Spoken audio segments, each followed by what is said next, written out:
Hello guys, നമുക്കിന്ന് evening കഴിക്കാൻ പറ്റിയ നല്ല അടിപൊളിയായിട്ട് ഉണ്ടാക്കിയാലോ. അതിനായിട്ട് ഉള്ളി അരിഞ്ഞിട്ട് അതിലേക്ക് ഇട്ട് കൊടുത്ത് നല്ലോണം മിക്സ് ചെയ്തെടുക്കുന്നുണ്ട്. കറിവേപ്പിലയും പച്ചമുളകും മഞ്ഞൾപ്പൊടി കുരുമുളക് പൊടി ആവശ്യത്തിന് ഉപ്പും ഇഞ്ചി വെളുത്തുള്ളി പേസ്റ്റും കൂടി ഇട്ട് നല്ലോണം മിക്സ് ചെയ്തെടുക്കുന്നുണ്ട്. ഒറിഗാനോ ആണ് ഇപ്പോൾ ഇട്ട് കൊടുക്കുന്നുള്ളത്, അതും കൂടി ഇട്ട് കൊടുക്കുക. അതിനുശേഷം ചിക്കൻ കൂടി ഇട്ട് കൊടുത്ത് നല്ലോണം മിക്സ് ചെയ്തെടുക്കുന്നുണ്ട്. വേറൊരു ബൗൾ എടുത്തിട്ട് അതിലേക്ക് 1 കപ്പ് മൈദപ്പൊടി ഇട്ട് കൊടുക്കുന്നുണ്ട്. ആവശ്യത്തിന് ഉപ്പും ഒരു മുട്ട പൊട്ടിച്ച് ഒഴിക്കുക. വെള്ളം കൂടി ഒഴിച്ച് കൊടുത്ത് നല്ലോണം മിക്സ് ചെയ്തെടുക്കുക. ഇതുപോലെയാണ് മിക്സ് ചെയ്തെടുത്തിട്ടുള്ളത്. അതിനുശേഷം ഒരു പാൻ എടുത്തിട്ട് അത് ചൂടായി വരുന്ന ടൈമിൽ അതിലേക്ക് ഈ ബാറ്റർ ഒഴിച്ച് കൊടുത്ത് ഇതുപോലെ ചെയ്തെടുക്കുന്നുണ്ട്. എന്നിട്ട് അതിൻ്റെ ഒരു സൈഡിലേക്ക് മസാല ഇട്ട് കൊടുക്കുക. ആ സൈഡ് എടുത്തത് ഇപ്പുറത്തെ സൈഡിലേക്ക് മറിച്ചിട്ട് കൊടുക്കുക. മുട്ടൻ്റെ മിക്സ് നല്ലോണം തേച്ച് കൊടുക്കുന്നുണ്ട്.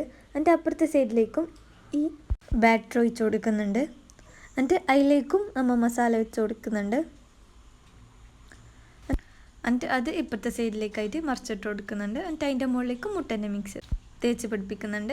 എന്നിട്ട് ഇത് ചീസാണ് വെച്ച് കൊടുക്കുന്നുള്ളത്. എന്നിട്ട് മൂടി വെച്ച് ചീസ് ഒന്ന് മെൽട്ടാവളം വെക്കുക. അത് എന്നിട്ട് ഇതുപോലെ മുറിച്ചെടുത്താൽ ഈവനിങ് കഴിക്കാൻ പറ്റുന്ന നല്ല ടേസ്റ്റ് ആയിട്ട് ഉണ്ടായിട്ട് റെഡി ആയിട്ടുണ്ട്.